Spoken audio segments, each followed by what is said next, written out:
আসসালামু আলাইকুম এভরিওয়ান, নতুন আরো একটা ভিডিও নিয়ে হাজির হয়েছি। আজকে তৈরি করে দেখাবো পুঁই শাক দিয়ে দারুণ মুচমুচে পাকোড়ার রেসিপি। এখন কিন্তু বৃষ্টির সিজন, আকাশটা প্রচণ্ড মেঘলা থাকে, আর এই মেঘলা বিকেলে পুঁই শাক দিয়ে এরকম একটি নাস্তা তৈরি করলে কিন্তু বিকেলের চায়ের আড্ডাটা একদমই জমে যাবে। খুবই কম খরচে এবং অল্প উপকরণ দিয়ে এই পাকোড়াটি তৈরি করে নিতে পারবেন। তো দেখতে পাচ্ছেন এখানে আমি ফ্রেশ বড় বড় কিছু পুঁই শাকের পাতা নিয়ে নিয়েছি, আর পুঁই শাকের পাতাগুলো সবগুলো একসাথে এরকম ভাঁজ করে নিয়েছি। আর একটা ছুরির সাহায্যে মাঝখান দিয়ে এরকম কেটে দিচ্ছি। এই পাকোড়াটি তৈরি করতে কিন্তু শুধু পুঁই শাকের পাতাই প্রয়োজন, পুঁই শাকের ডগা কিন্তু নিতে যাবেন না। তো ছুরি দিয়ে যতটুকু সম্ভব চিকন করে কেটে নিচ্ছি। আর পুঁই শাকের পাতা কিন্তু সেদ্ধ হতে খুব বেশি সময় নেয় না, তাই ততটা চিকন করার কোনো প্রয়োজন নেই। এটা এমনিতেই খুব দ্রুত সিদ্ধ হয়ে যায়।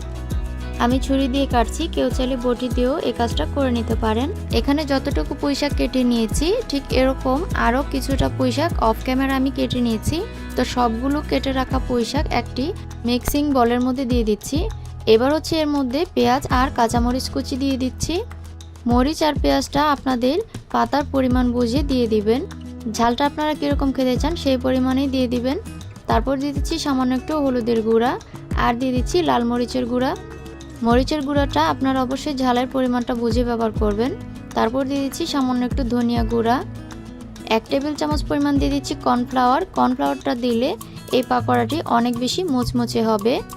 কেউ চাইলে এখানে চালের গুঁড়োটা ব্যবহার করতে পারেন, তবে হাতের কাছে থাকলে দিবেন, না দিলে কোনো সমস্যা নেই। স্বাদ মতো লবণ দিয়ে দিলাম। এবার বাজারে যে 5 টাকা করে সবজিতে দেওয়ার জন্য সিজনিং মশলাগুলো পাওয়া যায়, সেরকম 1 প্যাকেটের অর্ধেকটা দিয়ে দিচ্ছি। আমি এখানে রাঁধুনির সিজনিং মশলাটা নিয়েছি, চাইলে কেউ ম্যাগি মশলাটাও নিতে পারেন। 1/2 কাপ দিয়ে দিচ্ছি ময়দা, কেউ চাইলে আটাটাও ব্যবহার করতে পারেন। আর অবশ্যই পুঁই শাকের পরিমাণটা বুঝে তারপর এখানে ময়দা বা আটাটা ব্যবহার করবেন।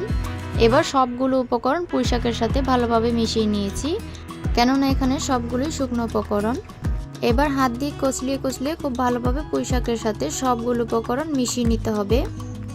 এবার হাত দিয়ে খুব ভালোভাবে কচলিয়ে কচলিয়ে পুঁই শাকের সাথে সবগুলো উপকরণ মিশিয়ে নিতে হবে।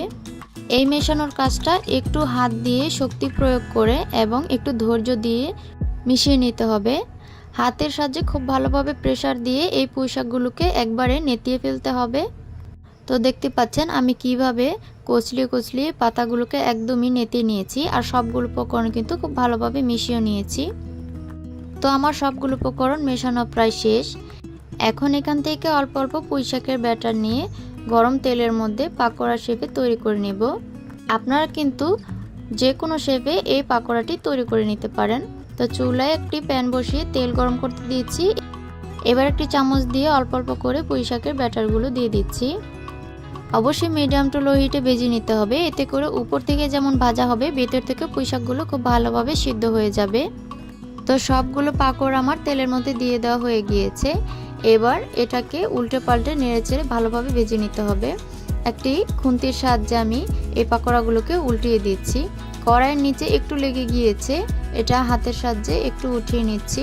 কেউ যদি ননস্টিকের প্যানে এই পাকোড়াগুলো ভেজে নেন তাহলে কোনো সমস্যা হবে না। আমি যেহেতু স্টিলের কড়াই নিয়েছি সেজন্য একটু নিচে থেকে লেগে গিয়েছে। অবশ্যই এরকম উল্টে পাল্টে ভালোভাবে ভেজে নিতে হবে, যেন পাকোড়ার চতুর্পাশটা খুব ভালোভাবে ভেজে নেওয়া যায়।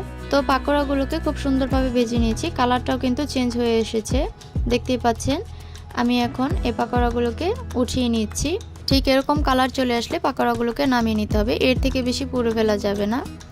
গরম গরম একটি প্লেটে পরিবেশন করে নিলাম। দেখুন দেখতে কতটা লোভনীয় লাগছে। খুবই কম খরচে হাতে থাকা সামান্য কিছু উপকরণ দিয়ে ঝটপট পুঁই শাকের পাকোড়াটি তৈরি করে নিতে পারবেন। বাচ্চা থেকে বড় সবাই রেসিপিটি পছন্দ করবে। আশা করছি আজকের রেসিপিটি ভালো লেগেছে। ভালো লাগলে অবশ্যই লাইক কমেন্ট শেয়ার করতে একদমই ভুলবেন না। ছোট্ট চ্যানেলটিকে সাবস্ক্রাইব করে অবশ্যই চ্যানেলের পাশেই থাকবেন। আমি আপনাদেরকে একটি পাকোড়া ভেঙে শেয়ার করছি, এর ভেতরটা কতটা সুন্দর হয়েছে। এই পাকোড়াটা কিন্তু উপর থেকে খুবই ক্রিস্পি আর ভেতরে অনেকটাই সফট, আর এটা খেতেও কিন্তু আলহামদুলিল্লাহ অনেক মজার হয়েছে। বাসায় অবশ্যই এই রেসিপিটি ট্রাই করবেন, আর কেমন হয়েছে অবশ্যই কমেন্ট সেকশনে জানাবেন। সবাই ভালো থাকবেন, সুস্থ থাকবেন। সবাইকে অসংখ্য ধন্যবাদ। আল্লাহ হাফেজ।